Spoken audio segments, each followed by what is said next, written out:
ननुभाऊ गुट्टे, व्यासपीठावर उपस्थित असलेले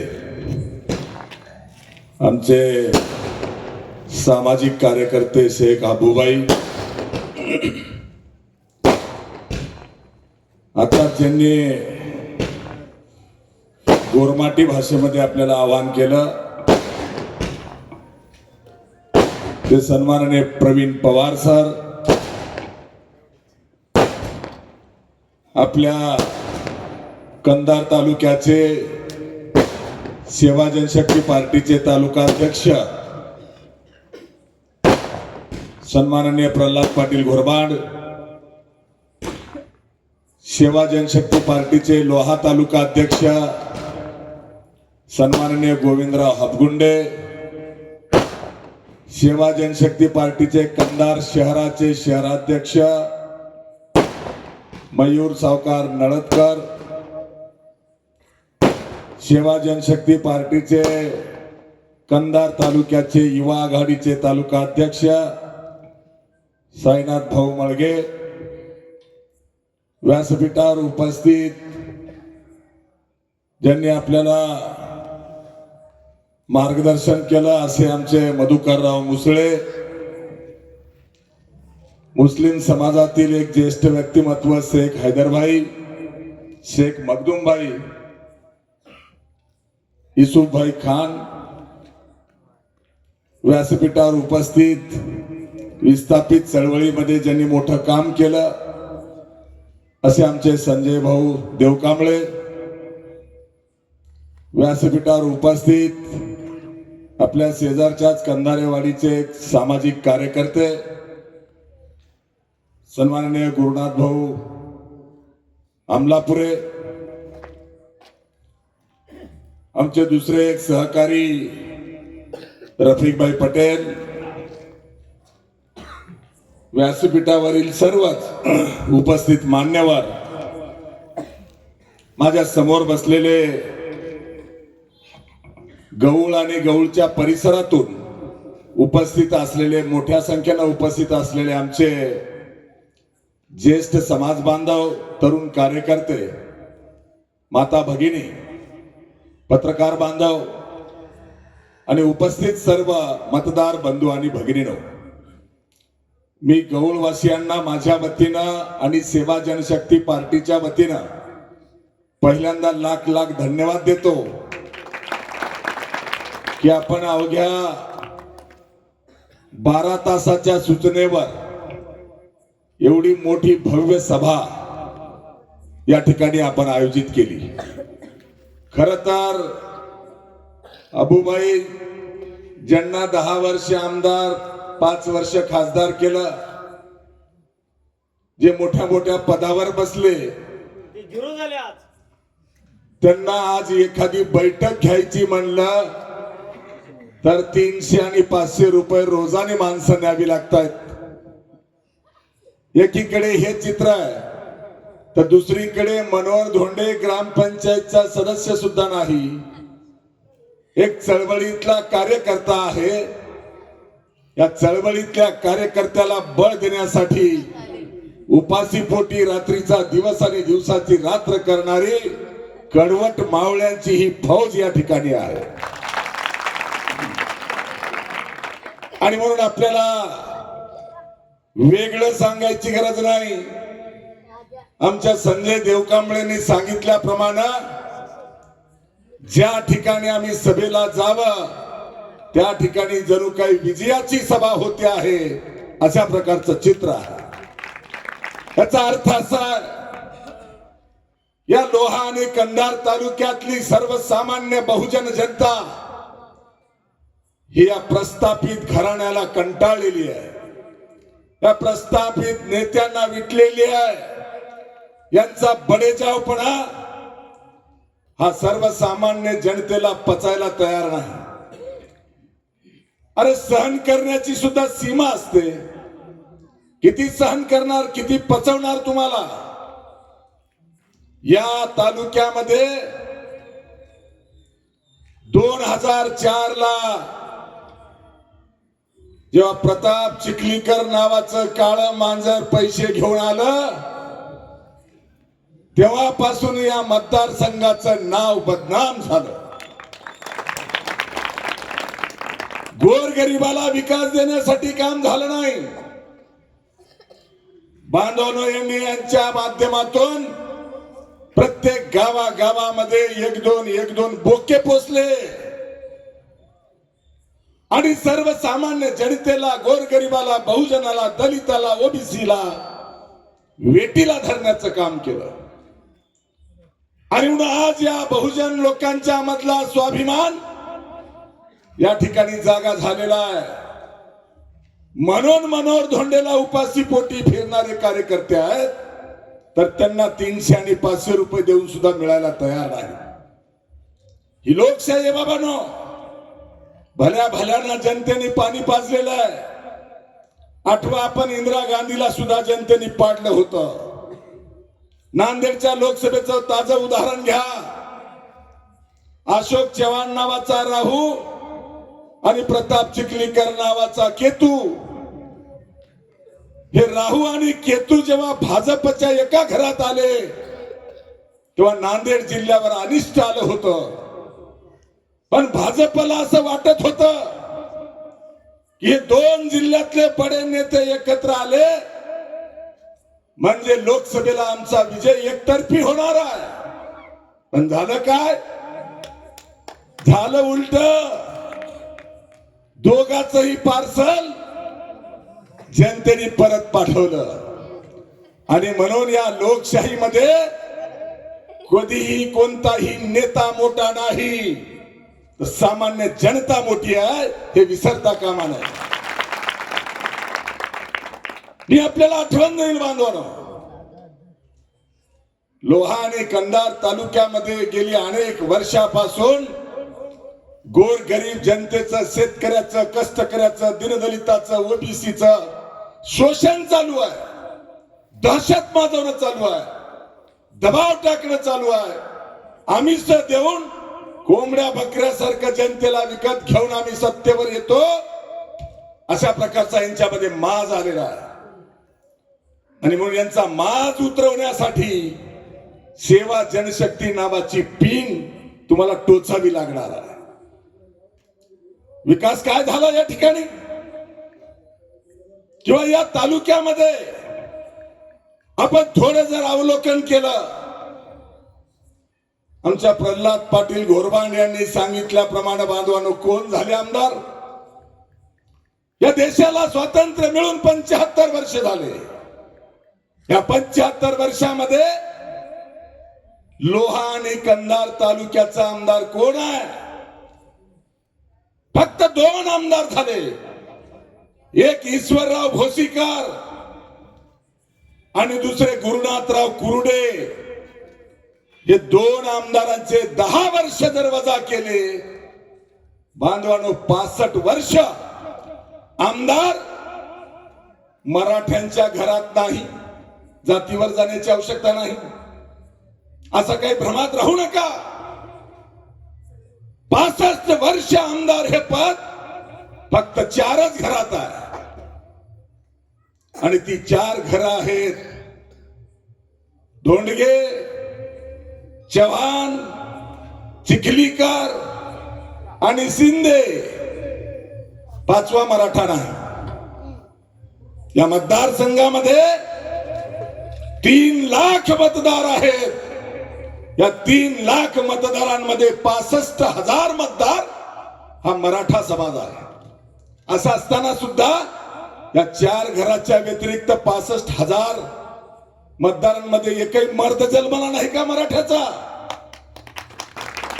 की जो आमदार होऊ शकेल? अरे बाबांनो, तुम्हाला सुद्धा या 4 घराण्यांनी गुलाम समजलंय. तुम्हाला सुद्धा या 4 घराण्यांनी वापरायचं साधन केलंय. आणि म्हणून हे 4 घर यांचे सुद्धा सगळे सोयरे नाते गोते घट्ट आहेत. धोंडगे आणि चव्हाण जावाई सासरे, सासरे जावाई, आणि चिखलीकर आणि शिंदे दाजी भाऊजी, बहीण भाऊ. आणि म्हणून 65 वर्ष आमदार हे पद एक तर सासरे जावई किंवा दाजी भाऊजी यांच्याकडे राहिले. काय मिळालं आम्हाला? कोणता दिवा लावला? कोणता विकास झाला तालुक्यामध्ये? अरे बकाल झाला आमचा तालुका. जनता बेजार झाली. कुठल्याही प्रकारच्या गोरगरिबाला शासनाची योजना मिळाली नाही. मी आपल्याला सांगेल, ज्या प्रताप चिखलीकरच्या दाजीला मागच्या 2 निवडणुकीमध्ये आपण आमदार केलं, त्या श्याम शिंदेचं किती लोकांनी तोंड बघितलं होतं?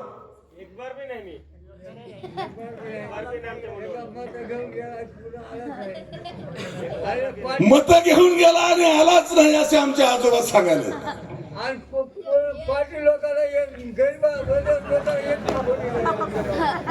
ही सामान्य जनता बोलती झाली पाहिजे. बांधवानो, मनोहर धोंडे चळवळीतला कार्यकर्ता आहे, कोणाच्या बापाचं राज्य नाही. परमपूज्य डॉक्टर बाबासाहेब आंबेडकरांनी दिलेल्या घटनेचं राज्य आहे, कायद्याचं राज्य आहे, सगळ्यांना समान अधिकार आहे. असं काही नाही की ह्या गडीवर जन्माला म्हणून त्याला 2 मतं देता येतात आणि झोपडीत राहते म्हणून त्याला 1 मत देता येतं, असं आहे का? मताची किंमत सारखी आहे. आणि म्हणून बाबासाहेबांनी दिलेल्या मताचा अधिकार आम्ही समजून घेतला पाहिजे. या तालुक्यामध्ये घराणेशाही चालू आहे. या तालुक्यामध्ये मी उल्लेख केला, 4 घराच्या बाहेर आमदारकी जाऊ दिली नाही. आणि हे आतूनही एक आहेत, दाखवतात वेगळं पण आतूनही एक आहेत. पुन्हा आम्ही आठवण देईल, 2019च्या विधानसभा निवडणुकीला प्रताप चिखलीकर नांदेड मधून भाजपचा खासदार म्हणून निवडून आलेला होता आणि त्याचा दाजी शेका पक्षाचा उमेदवार लोहा कंधार मध्ये होता. त्याच्या दाजीला कोणी निवडून आणलं? त्याच्या दाजीला प्रताप चिखलीकरांनी निवडून आणलं. आणि चिखलीकरांच्या किंवा दाजीच्या भाऊजीच्या अगोदरच्या भाषणाच्या क्लिप जर बघितल्या तर असं वाटत होतं की हे हाडवैरी आहेत की काय. पण 4 दिवस अगोदर दाजी भाऊजी एक झाले. भाजपचा खासदार आणि शेका पक्षाचा उमेदवार हे एक होऊन या दोघांनी मिळून ज्याचं तोंड बघितलं नाही त्या श्याम शिंदेला 15 दिवसात आमदार केलं. काय मिळालं लोहा कंधारला? मनोहर धोंडे या मतदारसंघामध्ये 15 वर्षापासून काम करतोय. 2009 ला बाळासाहेब ठाकरे आणि कैलासवासी गोपीनाथराव मुंडे यांनी मला उमेदवारी दिली. मी निवडणूक लढलो, पडलो, पण पळून गेलो नाही बांधवानो. बघा 2009 ते 2024 15 वर्ष मनोहर धोंडेंनी लोह्याला छत्रपती शिवाजी चौकात आणि कंधारला बस स्टँडच्या पुढे माझं संपर्क कार्यालय आहे. 15 वर्ष आहे. आणि या संपर्क कार्यालयामध्ये कोणीही गोरगरीब, दीनदलित, कष्टकरी, शेतकरी, 18 पगड जातीचा कोणीही काम घेऊन आला तर बांधवांनो, मनोहर धोंडेनं कधीच त्याची जात विचारली नाही. मनोहर धोंडेने त्याचा पक्ष विचारला नाही, नेता विचारला नाही, मला मतदान दिलं होतं का नाही विचारलं नाही. जो काम घेऊन आला त्याचं कामच करून दिलंय. मग ते काम कुठलंही असो. अरे मनोहर धोंडे 15 वर्ष काम करतो आहे, तो यांना दिसत नाही. आणि श्याम शिंदे 15 दिवसात आमदार होतोय, ते मात्र चालतंय. काय अन्याय. अरे आम्ही कुठे जन्म घ्यावा, आमच्या हातात का? कर्मावर, कर्तृत्वावर विश्वास असला पाहिजे. परंतु बांधवांनो, इकडे घराणेशाही पैशाच्या मस्तीमध्ये लोहा कंधारच्या जनतेला गुलाम करण्याचं पाप झालं. आणि ही गुलामीची जोखड तोडून टाकण्यासाठीच मनोहर धोंडे 15 वर्ष काम करतोय. मी चळवळीतला कार्यकर्ता आहे.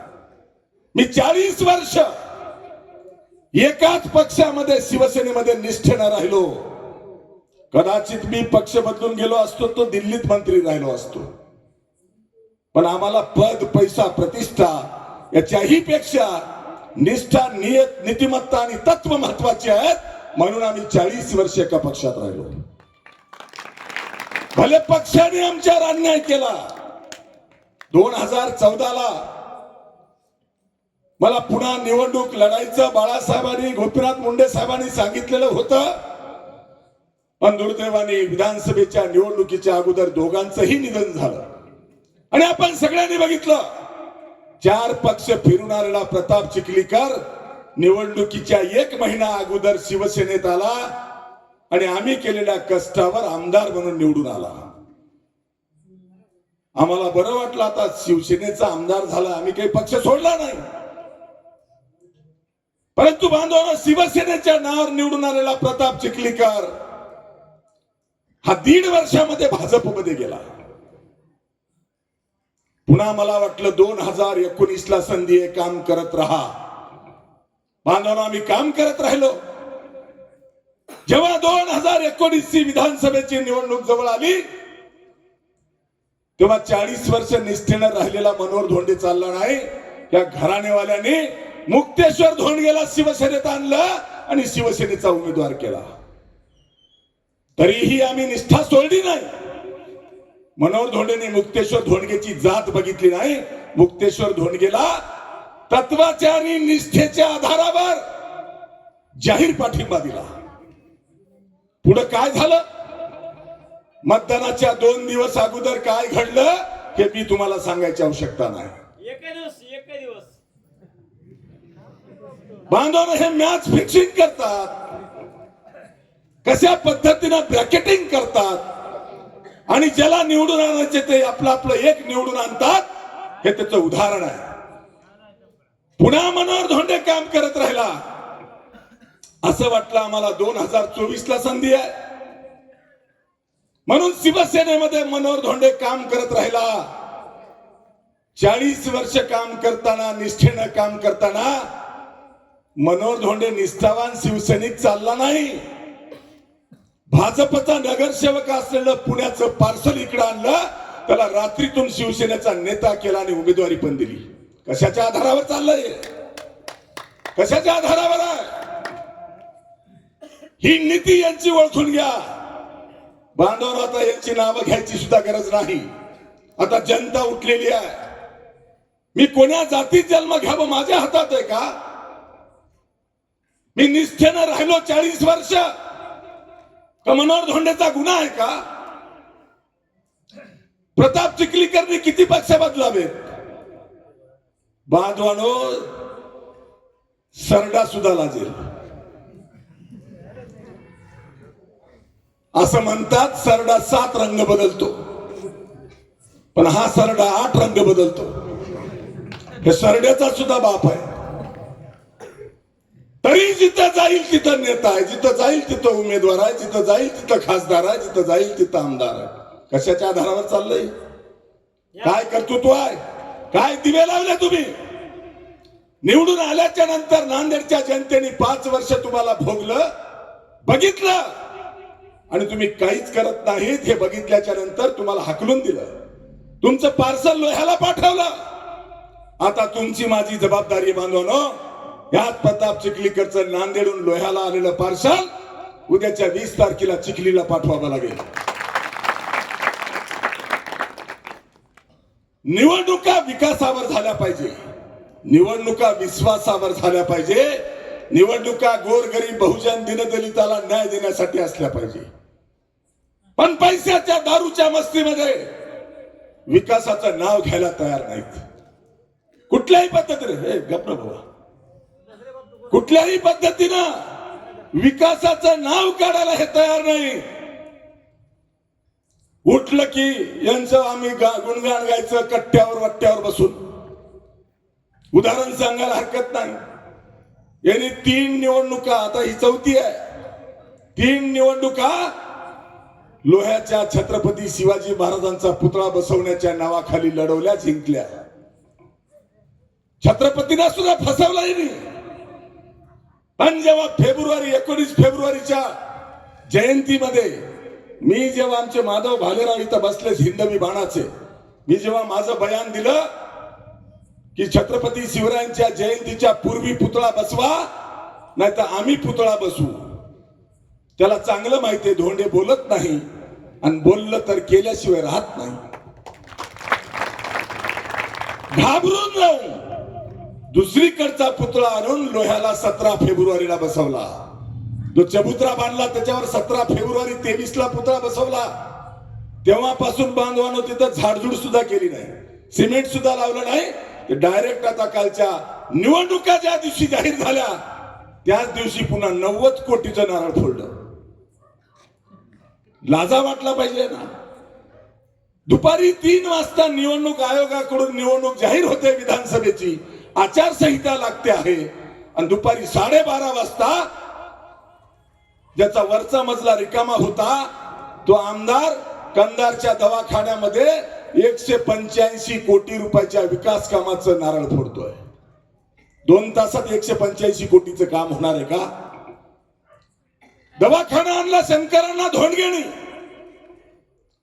काम पूर्ण झालं नाही तरी याला लाज वाटली नाही. अर्धवट काम झालेलं असताना सुद्धा फीत कापून उद्घाटन. लोकांना किती फसवणार? या लोकांना जनता ही बावळट आहे असं वाटायला लागलंय. या श्याम शिंदेनी पत्रकार परिषदेमध्ये सांगितलं होतं की मी सिंचनासाठी 2,500 कोटी रुपये आणले. मग गेले कुठं? 2,500 कोटी जर तू आणले असतील तर 2.5 एकर तरी आमच्या शेतकऱ्याचं शेत कुठं पाण्यानं भिजले काय दाखव. तुमच्याकडे आले का कॅनलचं पाणी? मग याचे 2,500 कोटी गेले कुठं? बांधवांनो, हजारो कोटी रुपये सरकारचे तुमच्या नावावर आणले, कागदावरच वाटून खाल्ले. दुसरं उदाहरण देईल. शेतकरी वर्ग मोठा इकडे. मागच्या 3 वर्षापासून लोहा आणि कंधार तालुक्यामध्ये तुम्हाला पीक विमा मिळाला का सांगा? मग तुमचा पीक विमा गेला कुठं? शेजारच्या तालुक्यामध्ये पीक विमा मिळतोय आणि लोहा कंधार मध्ये नाही. नांदेड जिल्ह्यातल्या 16 पैकी 14 तालुक्यामध्ये पीक विमा मिळतो, पण लोहा कंधार मध्ये मिळत नाही. गेला कुठं शेतकऱ्याचा पीक विमा? बांधवांनो, तुम्ही निवडून दिलेल्या आमदारांनी आणि त्या पीक विम्याच्या कंपनीवाल्यांनी तुमचा पीक विमा वाटून खाल्ला. हजारो कोटी रुपये खाल्ले. अनेक वाडी तांड्याला रस्ते नाहीत. रस्ते यांनी आणले पण कागदावरच काम केले. कॉन्ट्रॅक्टर, आमदार आणि अधिकारी पैसे वाटून खाल्ले. वागदरवाडीचं उदाहरण आहे. माळा कोळी ते वागदरवाडी जाणारा रस्ता हा 2 वेळेला केला दाखवून बिल उचलून घेतले, आणि त्या ठिकाणचा आमचा माजी सरपंच विलास केंद्रे उपोषणाला बसला. त्याची दखल घ्यायला यायला वेळ नाही. मित्र, जेव्हा त्याची चौकशी लावली तेव्हा कळालं की हा रस्ता 2 वेळेला केलं दाखवून पैसे उचलून खाल्ले. असे कितीतरी रस्ते, वाडी तांड्याचे रस्ते यांनी कागदावरच केले आणि हजारो कोटी रुपये जमा केले. तुमच्या आमच्या गरीबाचं रक्त पिलं. इथं वयस्कर बांधव बसले ज्यांचं वय 65 वर्षापेक्षा जास्त आहे, जे निराधार आहेत, त्यांना पगारी मिळत होत्या. त्याचा पदसिद्ध अध्यक्ष आमदार असतो. या आमदाराला आमच्या गरीब लोकांना पगारी द्यायला, मंजुरी करायला वेळ नाही, कारण याचे समुद्रात जहाज चालतात.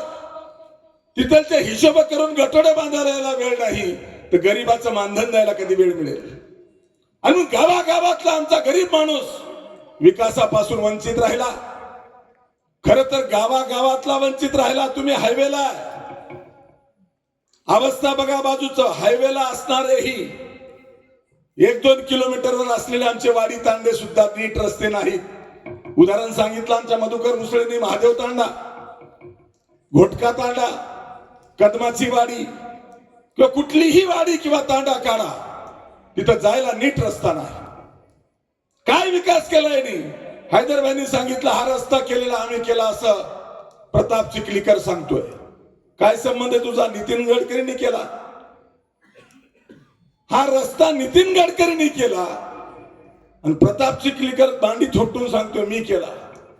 त्याचं कारण असं आहे की यांना सवय आहे, यांना लेकरू होत नाही आणि दुसऱ्याचं लेकरू मांडीवर खेळून मी माझंच लेकरू असं म्हणायची यांना हलकट सवय आहे. तुम्ही तर काहीच केलं नाही. म्हणजे दुसऱ्याने केलं ते मी केलं म्हणून सांगता. बांधवांनो, विकास झाला पाहिजे, गोरगरिबाला न्याय मिळाला पाहिजे, शेतकऱ्याला न्याय मिळाला पाहिजे, दलितावर अन्याय नाही झाला पाहिजे, अल्पसंख्याकांना समान वाटा मिळाला पाहिजे. जिसकी जितनी संख्या भारी उसकी उतनी भागीदारी, हे सूत्र आपण सांभाळलं पाहिजे. परंतु हे होताना दिसत नाही. आणि म्हणून आपल्याला मी सांगेन की अशा प्रकारच्या गोरगरिबावर, दीनदलितावर, ओबीसीवर, अल्पसंख्याकावर निवडून दिलेल्या लोकांकडून अन्याय झालेला आहे. तो अन्याय दूर करण्यासाठी पेटून उठा, एकजुटीने उभा टाका. आणि तुम्ही उभा टाकलेला आहात. मी ज्या गावात जाईल, यांची तालुक्याची सभा एवढी होत नाही, आमची गावातली सभा आहे. हे चित्र आहे. आणि म्हणून बांधवांनो, मी तुम्हाला विश्वास देतो की एकदा मनोहर धोंडेच्या पाठीमागे उभा टाका. काय विकास करणार मनोहर धोंडे, त्याचा वचननामा मी 2 दिवसामध्ये तुमच्या पुढे देतोय. या दोन्ही तालुक्याच्या विकासाची ब्लूप्रिंट, मास्टर प्लॅन मनोहर धोंडेचा तयार आहे. मी आपल्याला उदाहरण देईल. नांदेडहून लोहा मार्गे जाणारी, लातूर रोडला जाणारी रेल्वे मी स्वतः हायकोर्टात जाऊन मंजूर केली. 11 वर्ष झालेत मंजुरी मिळवून, पण लोकप्रतिनिधी जे आहेत ते मात्र त्यावर काही बोलायला तयार नाहीत. मी आपल्याला विश्वास देतो की जर या तालुक्यातल्या जनतेने मनोहर धोंडेला जर आशीर्वाद दिला, तर बांधवांनो, नांदेडहून लोहा मार्गे लातूरला जाणारी रेल्वे ही मनोहर धोंडे आणल्याशिवाय राहणार नाही. अनेक आमचे सुशिक्षित बेरोजगार आहेत, तरुणाच्या हाताला काम नाही. हजारो तरुण लोहा कंधार मधले, कोणी पुण्याला आहे, कोणी मुंबईला आहे, कोणी औरंगाबादला आहे, पोट भरण्यासाठी बाहेर गेले. असं असताना कोरोनामध्ये कधी हे मेले का जिथे बघायला हे लोक गेले नाहीत. पण आता निवडणूक समोर आहे, तर पुण्याला, मुंबईला, औरंगाबादला जाऊन मेळावे घ्यायले, तर मला मत द्या म्हणाले. मतासाठी तुम्ही तिथे जाऊ शकता, तर कोरोनामध्ये त्यांची विचारपूस करायला गेले होते काय? किंवा एवढे 25,000 लोक आमचा तालुका सोडून पुण्या, मुंबई, औरंगाबादला गेले कसे? तुम्ही काय दिवे लावले? आमच्याकडे शेतकऱ्याची कामधेनू असलेला कलंबरचा कारखाना होता. मित्र हो, कलंबरचा कारखाना सुद्धा आमचे संभाजीराव उमरेकर होते तेव्हा चालू होता. परंतु त्यांच्या माघारी ह्याच प्रताप चिखलीकर, रोहिदास चव्हाण या बगल बच्चांनी कलंबरच्या कारखान्याचं भंगार विकून सुद्धा खाल्लं. शेतकऱ्याचा कारखाना होता. आणि म्हणून या दोन्ही तालुक्यातल्या जनतेतला असंतोष हा प्रचंड वाढलेला आहे. आमच्या तरुणांना हाताला काम मिळत नाही. म्हणून मित्र, माझा एजेंडा आहे, माझा मास्टर प्लॅन आहे की मी एक घोषित केलंय की नांदेड ते लातूर, नांदेड ते लोहा मार्गे अहमदपूर जाणारा जो हायवे आहे, त्याच्या बाजूला पोलीसवाडीच्या पुढे जे घाट आहे, पर्वत आहे, ज्याला बालाघाट म्हणतात, त्या बालाघाटाच्या डोंगरावर सीताफळ आहेत. आपल्या शेजारी फुलवळच्या बाजूला कैलासवासी केशवरावजी धोंडगे यांनी MIDC सुरू केली. मी आपल्याला विश्वास देतो की या फुलवळच्या MIDC मध्ये सीताफळ पल्स प्रोसेसिंग प्रोजेक्ट, म्हणजे ज्याला सीताफळाचा गर्रा काढून त्याचा ज्यूस बनवून पाकिट भरून विकण्याचा कारखाना आणण्याचा माझा संकल्प आहे. कारखान्यात 1500 तरुण काम करतील आणि फुकटची सीताफळ जी माळरानाने आहेत ती तोडून आणून कारखान्याला द्यायला हजारो कष्टकरी शेतकरी काम करतील. त्यांना रोजीरोटी मिळेल, त्यांना व्यवसाय मिळेल. 4 महिन्याचा 2 महिन्याचा सीझन का राहीना, त्यांच्या हाताला काम मिळेल. असा प्रोजेक्ट मी तिथं आणेल. आता राहतो प्रश्न, आमच्या दोन्ही तालुक्यामध्ये सिंचन झालं नाही. खरं तर आमच्याकडे 2 मोठी धरणं आहेत. लिंबोटीचं धरण आहे, बारूळचं धरण आहे. पण या दोन्ही धरणाच्या मध्ये पाणी साठवायला जमिनी आमच्या तालुक्याच्या गेल्या, पण पाणी आमच्या तालुक्याला मिळालं नाही. आम्हाला पाण्याचं महत्व कळालं नाही. मी आपल्याला उदाहरण देईल. पश्चिम महाराष्ट्रातला शेतकरी पाण्याच्या बाबतीमध्ये अत्यंत सतर्क आहे. आपण उदाहरण बघा, पैठणच्या धरणात नगर जिल्ह्यातून पाणी सोडायचं असेल तर पाणी सोडू देत नाहीत. शेतकरी रस्त्यावर उतरतात. परंतु आमच्याकडे लोहा कंधारमध्ये लिंबोटीचं धरण आहे, बारूळचं धरण आहे. पाणी कंधार तालुक्याला किंवा लोहा तालुक्याला मिळालं नाही. पाणी गेलं कुठं? लिंबोटीचं पाणी उदगीरला गेलं, लिंबोटीचं पाणी जळकोटला गेलं, लिंबोटीचं पाणी अहमदपूरला गेलं, लिंबोटीचं पाणी पालमला गेलं, लिंबोटीचं पाणी गंगाखेडला गेलं. पण लिंबोटीचं पाणी लोह्याला तर सोडा, लिंबोटी गावाला सुद्धा प्यायला मिळालं नाही. ही अवस्था आमची. यांनी दलाला केल्या. अरे तुमच्या तालुक्यातलं पाणी शेजारचे तालुके घेऊन चालले. तुम्ही काय गवताचे भारे बांधत बसले होते का? काय केलं तुम्ही? आमचा शेतकरी उजळा केला तुम्ही. आमच्या शेतीला पाणी आलं नाही. बाजूच्या तालुक्याला पाणी गेलं. त्याच्यापेक्षा आणखी भयानक बाब आहे. मी फुलवळला सभा घेतली आणि त्याच्यानंतर मला फुलवळच्या ज्येष्ठ शेतकऱ्यांनी सांगितलं की बारूळच्या धरणाचं पाणी म्हणून मोठी पाईपलाईन करून आता कुठं चाललंय? उदगीरला चाललंय. वाह! आणि आमचा आमदार पॅन्टवरी ओढत हिंडालाय. त्यांना तोंड दिलं नाही. 5 वर्षामध्ये श्याम शिंदेना विधानसभा तोंड तरी उघडलं का? दाखवा. एक काळ होता, कैलासवासी आमचे केशवरावजी धोंडगे विधानसभेत उभा टाकले तर महाराष्ट्र हादरायचा. त्याला कंधार म्हणतात, त्याला लोहा म्हणतात. प्रताप चिखलीकर आल्यापासून कंधार लोहा मतदारसंघ मुका झाला. आमदार आहे बोलणार, जनता आहे बोलणार. आणि म्हणून या ठिकाणी विकासाच्या अनेक विषयाला आपल्याला मार्गी लावावं लागेल. मी गौळकरांना विचारणार आहे, बांधवानो, लाल कंधारी हा शब्द कुठला आहे? हा शब्द कंधार तालुक्यातल्या गौळचा आहे. गौळला लाल कंधारीचं संशोधन केंद्र जे होतं ते होतं तर तिकडे बीड मध्ये नेलं. मी आपल्याला शब्द देतो, मनोहर धोंडे सारख्या चळवळीतल्या कार्यकर्त्याला तुम्ही या ठिकाणी आशीर्वाद द्या. लाल कंधारी संशोधन केंद्र पुन्हा गौळला आणल्याशिवाय मी राहणार नाही. आम्हाला विकास झाला पाहिजे, रस्ते मिळाले पाहिजे, पाणी मिळालं पाहिजे. आमच्याकडे अनेक प्रकल्प अर्धवट आहेत. मी आता बारूळच्या तळ्याचं पाणी चाललं हे सांगितलं, पण आता येताना गाडीमध्ये मला एक बातमी दाखवली. अहमदपूरचे आमदार बाबासाहेब पाटील त्यांनी बातमी दिलेली आहे. काय बातमी आहे? आमच्याकडे अंतेश्वरला शंकरांना धोंडगेने एक बंधारा बांधलाय. आता तो बंधारा आहे कुठं? गोदावरी नदीवर आहे. गोदावरी नदी कुठे आहे?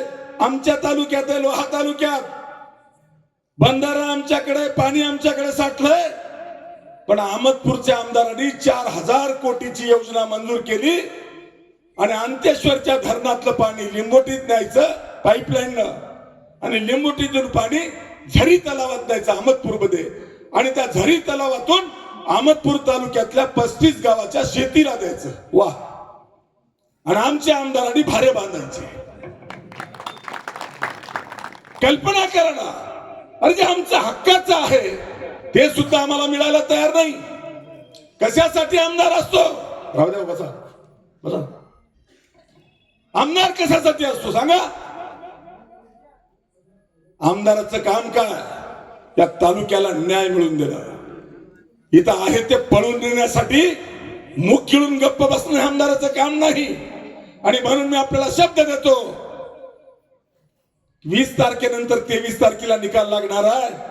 तुमच्यातला चळवळीतला कार्यकर्ता मनोहर धोंडे 100% आमदार होणार आहे. मी आपल्याला शब्द देतो, फुलवळ मधून जाणारं उदगीरचं पाईपलाईनचं पाणी किंवा अंतेश्वरच्या धरणातून पाईपलाईन अहमदपूरला जाणारं पाणी मनोहर धोंडे जाऊ देणार नाही. ती ताकद पाहिजे.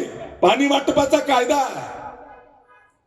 कोणाची किती जमीन गेली त्याच्या प्रमाणात पाणी वाटप होत आहे. जसं लिंबोटी धरणात रुई आणि सांगवी 2 गावाची जमीन गेली अहमदपूर मधली, म्हणजे 20% जमीन त्यांची गेली आणि 80% जमीन आमची गेली. मी समजू शकतो 20% पाण्यावर अधिकार अहमदपूरचा आहे. अहमदपूरला पाणी 20% गेलं तर मी समजू शकतो. उदगीरचा काय संबंध, जळकोटचा काय संबंध, पालमचा आणि गंगाखेडचा काय संबंध आहे, किंवा बारूळचं धरण पूर्णपणे आमच्या कंधारच्या शेतकऱ्याच्या जमिनीमध्ये आहे. तर हे पाणी फुलवळून पाईपलाईन करून उदगीरला जातच कसं? अंतेश्वरचं धरण आमच्या लोहा तालुक्यातल्या शेतकऱ्याच्या जमिनीमध्ये आहे. तर अंतेश्वरच्या धरणाचं पाणी अहमदपूरला जातंय कसं? आणि हे जात असताना आमचा आमदार का गोट्या खेळत बसलाय का? म्हणून बांधवांनो, हा शेतकऱ्यावर अन्याय आहे. या दोन्ही तालुक्यातल्या शेतकऱ्यावर यांच्या मालमत्ता जपण्यासाठी ते कोण्याही मंत्र्याला, कोण्याही मुख्यमंत्र्याला बोलू शकत नाहीत, सभागृहात आवाज काढू शकत नाहीत. यांना ईडी लागू नये, यांना सीबीआय लागू नये याची भीती आहे. यांची आमदारकी पणाला लावतात ते केवळ यांना ईडी आणि सीबीआय लागू नये म्हणून. शेतकऱ्याला पीक विमा मिळावा म्हणून नाही, शेतकऱ्याच्या शेतीला पाणी मिळावं म्हणून नाही. त्यांची आमदारकी ही ईडी सीबीआय लागू नये याच्यासाठी वापरतात. आणि म्हणून बांधवांनो, लोहा आणि कंधार तालुक्यामध्ये विकास करायचा असेल तर प्रकल्प अनेक आहेत. आमच्या संजय देवकांबळेंनी सुद्धा हा विषय मांडला, लोकशाहीर अण्णाभाऊ साठेंचं स्मारक. मी तर असं म्हणेल, कुठलाही महामानव हा संपूर्ण मानव जातीसाठी काम करतोय. कोणताही महामानव एका जातीची मालमत्ता नाही, तो सगळ्यांसाठी आदरस्थान आहे. आणि कुठल्याही महामानवाचा अनादर होऊ नये ही आपली परंपरा आहे. असं असताना सुद्धा काही गोष्टी घडतात राजकारणातून. तुम्हाला गौळमध्ये असं झालं वाटलं संजयजी, कंधारमध्ये काय झालं सांगा? काय झालं? महाराणा प्रताप चौकाकडून घोडजकडे जाताना मार्केट कमिटी जवळ लोकशाहीर अण्णाभाऊ साठेचा पुतळा आहे. तिथलचा पुतळा त्याच्या बगल बच्च्याचे दुकानं पडू नये म्हणून तिथंच ठेवायचा, कॉम्प्लेक्स पाडायचं नाही आणि लोकांना फसवायचं आणि कोर्टापुढं पुतळ्याला जागा दिली असं दाखवून लोकांच्या डोळ्यात धुळफेक करायची आणि मातंग समाजात 2 गट निर्माण करून मातंग एकमेकाच्या अंगावर सोडायचे, आपली राजकीय पोळी भागायची. ही नीती प्रताप चिखलीकरची. हे झालं की नाही सांगा? कंधार मधली गोष्ट सांगतो मी. आणि म्हणून मातंग समाजाने एकजुटीने, मला माहिती आहे मातंग समाज माझ्याच बाजूने आहे, तुम्ही फक्त एकजुटीने मनोहर धोंडेला ताकद द्या, आमदार म्हणून निवडून द्या. मी तुम्हाला ही आज शब्द देतो, कंधार मधला लोकशाहीर अण्णाभाऊ साठेंचा पुतळा प्रताप चिखलीकरच्या बगल बच्च्यांनी नगरपालिकेच्या दुकानावर जो कब्जा केला त्याच्या पार्श्वभागावर लाद घालून कॉम्प्लेक्स पाडून हायवेला तो पुतळा आणल्याशिवाय उभे राहणार नाही. तुमच्या गावातला विषय फार छोटा आहे, तुमच्यावर गुन्हे दाखल झाले असतील, पण महाराष्ट्र शासनाचा GR आहे. GR त्यालाच कळतो ज्याला त्यातलं माहिती आहे. या आमदारांना GR बघायचीच गरज नाही. आणि म्हणून सार्वजनिक आंदोलनातले गुन्हे असतील तर हे गुन्हे महाराष्ट्र सरकारच्या वतीनं मागे घेता येतात. आंदोलन करताना माझ्यावर सुद्धा 200 गुन्हे होते, सगळे गुन्हे आम्ही परत घेतले. तसं तुमच्यावरचा सुद्धा असलेला गुन्हा मागे घेण्याची जबाबदारी मनोहर धोंडे या ठिकाणी घेतो.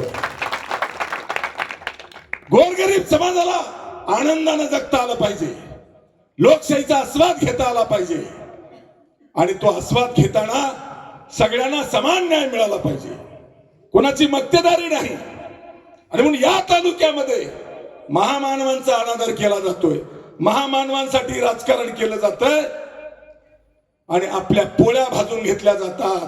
शेवटी आपल्याला एकच सांगतो बांधवानो, आता सगळीकडे पेटलंय, हे वादळ उठलंय, याच्यात फोड कशी पाडावी आणि फोड पाडून आपली पोळी कशी भाजावी यासाठी काही डोमकावळे टपून बसले. म्हणून माझी आपल्या सगळ्या विस्थापित जनतेला, गोरगरीब जनतेला, दीनदलित शेतकरी, कष्टकरी, ओबीसी, अल्पसंख्याक जनतेला हात जोडून विनंती आहे बांधवानो, एकजुटीनं उद्याच्या 20 तारखेला प्रेशर कुकर हे आपलं चिन्ह आहे. या प्रेशर कुकरचं बटन दाबा आणि समोरच्याचं प्रेशर वाढवा. तुम्हाला विकास दिल्याशिवाय मनोहर धोंडे राहणार नाही. मी आपल्याला विश्वासाने सांगतो की या गोष्टी करत असताना यांच्याकडे शेवटचा हत्यार राहिलेला आहे. यांना माणसं मिळायला तयार नाही. हे शेवटी काय करतील? अफवा पसरवतील. गौळ फार लांब आहे. फकीरदऱ्याची वाडी असेल, भोजूची वाडी असेल किंवा आमचा कोणता तंडा असेल, हे लांब आहेत. कानफुके आहेत आपल्याकडे. काही चमचे यांनी पोचलेले आहेत. काही चमचे आपल्याकडे सोडलेले असू शकतात. वेळेवर मतदानाच्या 2 दिवस अगोदर या अफवा सोडतील की यांनी उचलून घेतलं, त्यांनी पाठिंबा दिला वगैरे वगैरे. हे मनोहर धोंडे आहे. आम्ही कधीही पाऊल पुढे टाकत नाही.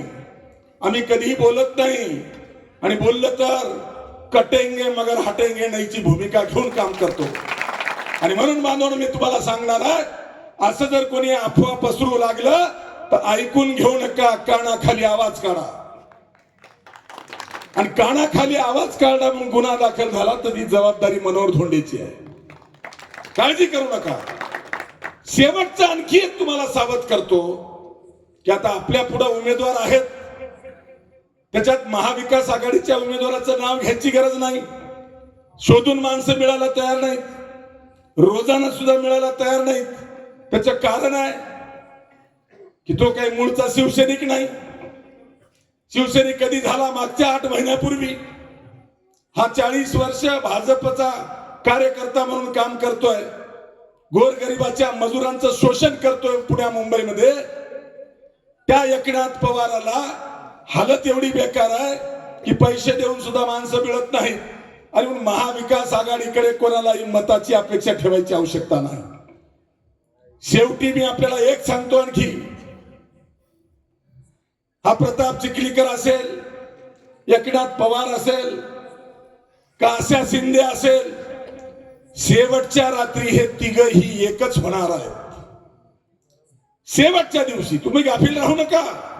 आजपासून सतर्क राहा. 20 तारखेला मतदान आहे. 19 तारखेला त्यांचे कानफुके गावोगाव ठरलेले आहेत. रात्रीतून हे चित्र बदलतात. पैसा दारू भरमसाठ वाटतात आणि तिघालाही एकत्र करून एकाला काढायचा निर्णय करतात. गाफील राहू नका. या मतदारसंघामध्ये 3 लाख मतदार आहेत. 3 लाख मतदारांपैकी 65,000 मतदान त्यांचं आहे. तर उरलेलं मतदान आमचं आहे. आमच्यात फूट पडू देऊ नका. एकजुटीने एक मत हे आमच्या निशाणीवर आलं पाहिजे. आमच्या प्रेशर कुकरवर आलं पाहिजे. तुम्हाला विश्वासाने सांगतो, हे 3ही गेंडे पाला पाचोळ्यासारखं उडून गेल्याशिवाय राहणार नाहीत. ते उडून जाऊ नयेत म्हणून कटकारस्थान अफवा पेरणं असेल का रात्रीतून एक होणं असेल. मी आज सांगालो 2019चं उदाहरण आहे. महायुतीचा उमेदवार मुक्तेश्वर धोंडगे, महाविकास आघाडीचा उमेदवार श्याम शिंदे. महाराष्ट्रात 2 टोकाचे पक्ष आहेत की नाही? कसे रात्रीतून एक झाले. आणि म्हणून आता त्यांची नीती होती, महाविकास आघाडीकडून बहिणीने यायचं, महायुतीकडून भावाने यायचं आणि रात्रीतून एक होऊन भावाला काढायचं. आणि त्यांना माहिती होतं की आता हे पेटलंय सगळं रान, सगळे मनोहर धोंडेकडे जात आहेत. यांच्यात फोड पाडायची असेल आणि आपली एकी करायची असेल आणि विजय मिळवायचा असेल तर ही कूटनीती वापरावी लागेल. हे सूत्र त्यांनी लक्षात घेतलं. शेवटच्या क्षणाला हे 100% करतील. बाकी दहशतीत कोणाच्या राहू नका. भीती बाळगू नका. कुठल्याही बूथला मुक्तपणे मतदान झालं पाहिजे. कोणी दादागिरी गुंडगिरी केली तर एक कॉल करा. एक कॉल, प्रॉब्लेम सॉल्व. काळजी करू नका. लोकशाही आहे. लोकशाहीच्या पद्धतीनं सगळ्यांना मुक्तपणे संचार करता आला पाहिजे. गोरगरीब, दीनदलित, आदिवासी किंवा ओबीसी यांच्यावर कोणी दहशत माजवायचा प्रयत्न केला तर निवडणूक गेली चुलीत, जाग्यावर हिसाब चुकता केल्याशिवाय राहणार नाही. एवढा इशारा देतो आणि आपल्या गोरगरीब जनतेला, बहुजन जनतेला नम्रपणे सांगतो, बांधवानो, लोकशाहीच्या पद्धतीने आनंदाने मतदान करा. विजय आपलाच आहे. फक्त लीड किती याचं मापायचंय. आज लिहून घ्या तुम्ही. लोहा तालुका असेल, कंधार तालुका असेल, वादळ पेटलं आणि म्हणून एकजुटीने उभा टाका. सगळ्यांना तुम्ही मत देऊन बघितली, काही झालं नाही. 15 वर्ष मनोहर धोंडेला तुम्ही बघता आहात. एकदा फक्त मनोहर धोंडेला मत देऊन निवडून देऊन आशीर्वाद द्या. तुमचा विकास केल्याशिवाय राहणार नाही. एकदा तुम्ही मनोहर धोंडेला मताचा आशीर्वाद देऊन निवडून द्या. हे जे माजलेले गेंडे आहेत यांची कायमची दावण बांधल्याशिवाय राहणार नाही एवढा विश्वास देतो आणि पुन्हा एकदा आपल्या सगळ्यांना धन्यवाद देऊन आपले आभार व्यक्त करून थांबतो. जय हिंद, जय महाराष्ट्र. हम तुम्हारे